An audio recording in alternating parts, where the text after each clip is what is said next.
आज हम शुरू करने वाले हैं इंडियन नेवी स्पेशल सब्जेक्ट का चैप्टर नंबर 1 जिसका नाम है नेवल ओरिएंटेशन। चलिए बिना देर के शुरू करते हैं। होप करता हूँ आपने सिलेबस देख लिया होगा। तो इस चैप्टर में सबसे पहले हम पढ़ेंगे हिस्ट्री ऑफ इंडियन नेवी के बारे में। तो इसमें बेसिक देखो जो जो इंपॉर्टेंट है ना, खाली मैंने वो आपको बताना है। तो एकदम आराम से रिलैक्स होकर बैठ जाओ and try to remember things, चीज़ों को याद करने का ट्राई करो इसी समय पे, ठीक है। तो सबसे पहले इंडिया बिकेम रिपब्लिक ऑन 26 जनवरी 1950। इसी में ही हमारा जो रॉयल इंडियन नेवी है, इसका रॉयल हटा करके इसको इंडियन नेवी एज एस्टैब्लिश कर दिया गया एंड इसका नेवल एनसाइन या नेवल फ्लैग इसको अडॉप्ट कर लिया गया, ठीक है।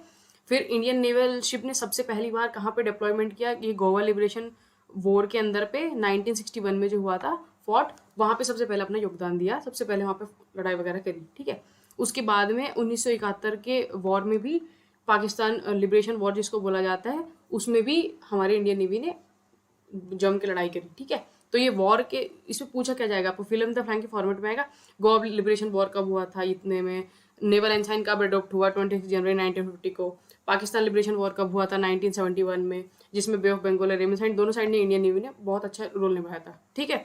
बस मेन चीज़ आपको याद रखनी है एग्जाम पॉइंट ऑफ व्यू से, ठीक है। नेक्स्ट देखो gallantry award winners, very very important. इसमें डायरेक्ट आपसे क्वेश्चन पूछा जाता है कि name any 5 gallantry award winners in Indian navy, ठीक है। तो इसके नाम आपको बार बार से रिपीट करने हैं। देखो ये पूरा चैप्टर बेस्ड ऑन रिपीटिशन, जितनी बार आप रिपीट करोगे वैसे आपको याद होगा, ठीक है। तो गैलेंट्री अवार्ड विनर से जैसे सबसे पहले मिला था कैप्टन महेंद्र नाथू मोलास को महावीर चक्र मिला था, ठीक है। फिर नेक्स्ट है कैप्टन एस प्रकाश, ठीक। नेक्स्ट है कैप्टन गोपाल राव। नेक्स्ट है लेफ्टिनेंट अरविंद सिंह। अगले हुए आपके commander S K Gupta. Next commander M P Awati. Next है कमांडर बी बी यादव। फिर commander B Bhagwat and next है कमांडर अनूप वर्मा।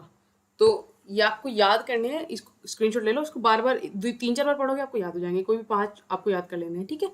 नेक्स्ट देखो हमारे इसमें टॉपिक है ऑर्गेनाइजेशन जो है नेवी की हेडक्वार्टर लेवल पे, वो क्या है। देखो सबसे पहले होते हैं CNS. CNS is chief of naval staff, ठीक है।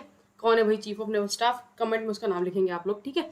नेक्स्ट होते हैं आपके चीफ ऑफ नेवल स्टाफ का जो ऑफिस होगा ना, इनके ऑफिस में 4 बंदे होते हैं इनकी हेल्प करने के लिए। कौन कौन होंगे, एक तो वीसीएनएस होगा, वीसीएस में होता है vice chief of naval staff. एक इनके साथ में होता है DCNS, deputy chief of naval staff. फिर होता है सीओपी, इनको बोलेंगे हम अपना चीफ ऑफ पर्सनल, एंड अगला हो जाएगा सीओएम चीफ ऑफ मटेरियल, ठीक है। तो ये बी से पर्सनल, एम से मटेरियल याद रखेंगे। वीसीएनएस डीसीएनएस की सीएनएस के नीचे कौन 4 बंदे हैं, वीसीएनएस डीसीएनएस सीओपी और सीओएम, ठीक है। फिर इन्हीं के नीचे पे आ जाते हैं कुछ कमांड जो आगे मैंने आपको बताया, वेस्टर्न ईस्टर्न सदर्न और यूनिफाइड कमांड जो अंडमान निकोबार में, इनको हम आगे थोड़ी देर में पढ़ते हैं, ठीक है। इसके बाद में इनका रिस्पॉन्सिबिलिटी ये पूछ लेते हैं, कई बार ऐसे बोल देते हैं डिफाइन करने के लिए बोलते हैं हेडक्वार्टर लेवल पे, ठीक है। तो vice chief of naval staff होता है, इनकी रिस्पॉन्सिबिलिटी क्या होती है, इनको क्या करनी होती है, प्लानिंग प्रोग्रामिंग वगैरह करनी होती है, जितनी भी एडमिनिस्ट्रेटिव एक्टिविटी होती है हेडक्वार्टर लेवल पे, ये कौन करता है, vice chief of naval staff. और जो सीएनएस है उनके एब्सेंस में भी उनका जो काम है वो संभालते हैं। Next deputy chief of naval staff, ये रिस्पॉन्सिबल होते हैं जितने भी ऑपरेशन वगैरह हो गए नेवी के, इंटेलिजेंस वगैरह के, कम्युनिकेशन के, सबमरीन के या नेवल एविएशन के जितने ऑपरेशन हो गए उन सबको संभालने की जिम्मेदारी इनकी होती है। फिर अगर चीफ ऑफ पर्सनल, पर्सनल से वैसे क्लियर है कि जितनी भी रिक्रूटमेंट हुआ, भर्ती वगैरह करनी हुई, लोगों की ट्रेनिंग वगैरह, वेलफेयर, ये सब ये देखते हैं। और चीफ ऑफ मटेरियल नाम से क्लियर है, मटेरियल की जितनी भी रिक्वायरमेंट है इंडियन नेवी की, मेंटेनेंस के लिए जितने सामान चाहिए, कंस्ट्रक्शन वगैरह के लिए, इंजीनियरिंग के, इलेक्ट्रिकल वेपन वगैरह, ये सारे जो हैं चीफ ऑफ मटेरियल संभालते हैं। क्लियर हो गया रिस्पॉन्सिबिलिटी। और सीएनएस के साथ में कौन कौन 4 बंदे हैं जो काम करेंगे उनके अंडर में, ठीक है। नेक्स्ट आपका टॉपिक आता है कमांड्स। कितनी कमांड है भाई इंडियन नेवी की, इसमें कहीं कहीं पे 3 लिखा होता है, कहीं पे 4, लेकिन चौथी जो है वो यूनिफाइड है, तो बेसिकली इसका आंसर 3 रहता है। लेकिन हम चारों पढ़ते हैं क्योंकि यहाँ पे भी नेवी मोस्टली नेवी मौजूद रहती है, क्योंकि वो पूरा आइलैंड है, पानी से घिरा हुआ है, तो नेवी मोस्टली वहाँ एक्टिव रहती है, ठीक है। अगर इसमें है आपका सबसे वेस्टर्न नेवल कमांड, इसमें आप ये चीज़ याद रख लेना है ऐसे करके, ये डायरेक्शंस वाला सिंबल, ऊपर पे क्या होता है आपका नॉर्थ, इस साइड पे होगा साउथ, इधर साइड होता है ईस्ट एंड इस साइड होता है वेस्ट।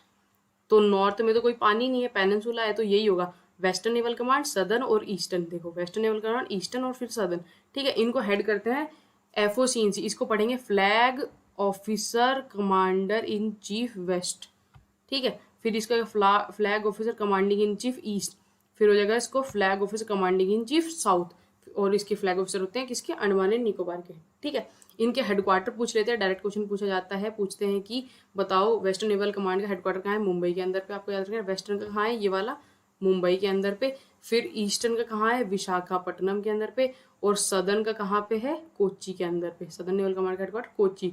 और अंडमान निकोबार का port Blair. Southern naval command की एक खास बात यह है कि इसी को ट्रेनिंग कमांड भी बोला जाता है। क्लियर, इसी को ट्रेनिंग कमांड भी बोलते हैं।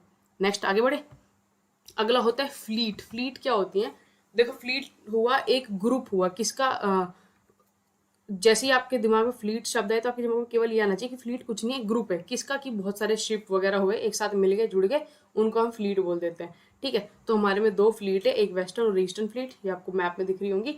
तो वेस्टर्न फ्लीट मुंबई बेस्ड है, इसको एफओ हेड करते हैं। वेस्टर्न फ्लीट को flag officer commanding western fleet, जो वेस्टर्न फ्लीट को फ्लैग ऑफिसर कमांड कर रहे हैं वही इनको वो करते हैं। ठीक है, नेक्स्ट है ईस्टर्न फ्लीट। ईस्टर्न फ्लीट में जो फ्लैग ऑफिसर है ईस्टर्न फ्लीट के, वो इसको कमांड करते हैं। अच्छा एक बात देखो, ये फ्लैग ऑफिसर्स क्या होता है, फ्लैग ऑफिसर किसको बोला जाता है, जो कोमोडोर होता है या उससे ऊपर की रैंक के जितने अफसर होते हैं वो सारे के सारे फ्लैग ऑफिसर कहलाते हैं। ठीक है, अगला टॉपिक देखो आपका, इसमें है type of warship and their roles. इसमें फ्लीट्स में एक चीज और आ जाती है आपकी, जो याद करने लायक है, जो इंपॉर्टेंट है, वो है आपके नेम और पर्पस। जैसे बहुत सारी फ्लीट है, एस्टैब्लिशमेंट वगैरह हैं, इनमें जैसे दिल्ली के अंदर पे कौन कौन सी हो गई, जैसे आईएनएस इंडिया हो गया, ये एडमिनिस्ट्रेटिव ब्रांच है। फिर मुंबई के अंदर पे आंगरे, अग्निबाहु, कुंजाली, ये सब हैं और इनके क्या क्या पर्पज है। तो आप इसका स्क्रीनशॉट ले लो एंड इसको मैं एक अलग वीडियो में पढ़ाऊंगा, क्योंकि ये मैंने ट्रिक के साथ में आपको याद कराने, ये सारी चीज़ याद करने वाली है। ठीक है, तो कौन सी कहाँ पे है वो सब कुछ इससे आपको पता चल जाएगा। ठीक है, इसकी पीडीएफ मैंने अटैच कर देनी है नीचे, तो आप वहां से इसको देख लेना। ठीक, अगला टॉपिक पढ़ो, मेन क्या है, अगला है type of warship and role.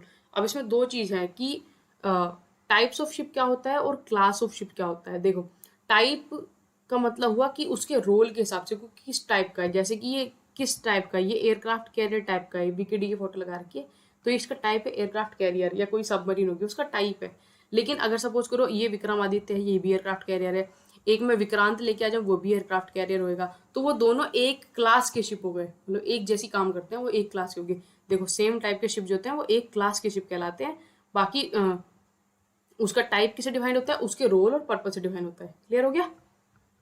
अगला देखो, इसमें इंपॉर्टेंट क्या है, रैंक्स ऑफ ऑफिसर्स। ये आपको रैंक्स याद करनी है। इसमें आपसे डायरेक्ट क्वेश्चन पूछते हैं कि बताओ captain rank is equal in to which rank in air force. तो एक ग्रुप कैप्टन, ये कर्नल रैंक इसमें नेवी की और एयरफोर्स की सबसे ज़्यादा कंपेयर करवाते हैं। ठीक है, तो इसमें आपको यहाँ से याद करनी है। नेवी में होता है सब लेफ्टिनेंट, लेफ्टिनेंट, लेफ्टिनेंट कमांडर, फिर तीनों सी से आता है कमांडर, कैप्टन, कोमोडोर, फिर आता है rear admiral, vice admiral, admiral of the fleet. Clear. Army में आ जाता है आपका एलसीएम। एलसीएम यहाँ से लेफ्टिनेंट, कैप्टन, मेजर, फिर दोबारा एल से कुछ आएगा, लेफ्टिनेंट कर्नल, कर्नल, ब्रिगेडियर, फिर एल से नहीं आएगा, major general, lieutenant general, general, field marshal. दोबारा देखो, एलसीएम, लेफ्टिनेंट, कैप्टन, मेजर, उसके बाद एल से फिर से कुछ आएगा, लेफ्टिनेंट कर्नल, कर्नल, ब्रिगेडियर, फिर एल से नहीं आएगा, फिर major general, lieutenant general, general, field marshal. Clear. Air force का याद करते हैं, flying officer, flight lieutenant, squadron leader.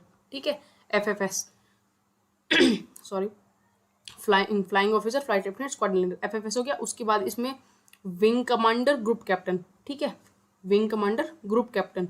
उसके बाद में सब एयर वाले, air commodore, air vice marshal, air marshal, air chief marshal, marshal of the air force.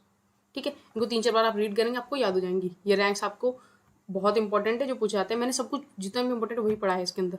अगला है आपका सेलर्स की रैंक। ये भी कई बार पूछ लेते हैं कि पूछेंगे कि हाँ पेटी ऑफिसर के इक्विवेलेंट जो रैंक है उसको एयरफोर्स में क्या बोलते हैं, तो ये बोलते हैं सार्जेंट। तो ऐसे इसमें इक्विवेलेंट रैंक पूछ लेंगे, C1 की, C2 की, लीडिंग की, ऐसे करके इनको भी एक बार रीड कर लेना। ज़्यादा इंपॉर्टेंट ऑफिसर वाली हैं, बट ठीक है मैंने ये भी लगा दिया, तो ये पढ़ लेना। अगला है most important, that is gun salutes. ये पूछा जाता है, डायरेक्ट क्वेश्चन इसका कन्फर्म क्वेश्चन आएगा ही आएगा। बोलता है फिल इन द ब्लैंक्स में कि प्रेसिडेंट को कितने गन सैल्यूट दिया जाते हैं, तो प्रेसिडेंट के होते हैं 21, एडमिरल के कितने होते हैं 17, फिर वाइस एडमिरल के 15 गन सैल्यूट होते हैं, रियर एडमिरल को 13 गन का सैल्यूट दिया जाता है, कोमोडोर को 11 का और कैप्टन को 7 का। ठीक है, तो ये याद कर लेना आपने, बहुत इंपॉर्टेंट है, बार बार पूछते हैं, मोस्ट इंपॉर्टेंट। ठीक है, तो आज के लिए इतना ही। See you guys in the next video, stay tuned. सारी वीडियो के सारे चैप्टर ऐसे धीरे धीरे कवर करा देंगे। एंड जो आपको लगता है कि कोई इंपॉर्टेंट टॉपिक है जो आपको समझ में नहीं आ रहा, जो पढ़ाया जाना चाहिए, या कुछ मिस आउट हो रहा है, तो जस्ट उसको कमेंट डाउन कर देना, उसको पढ़ा देंगे। ठीक है, और ठीक है, आज के लिए इतना ही, मिलेंगे नेक्स्ट वीडियो, तब तक के लिए जय हिंद।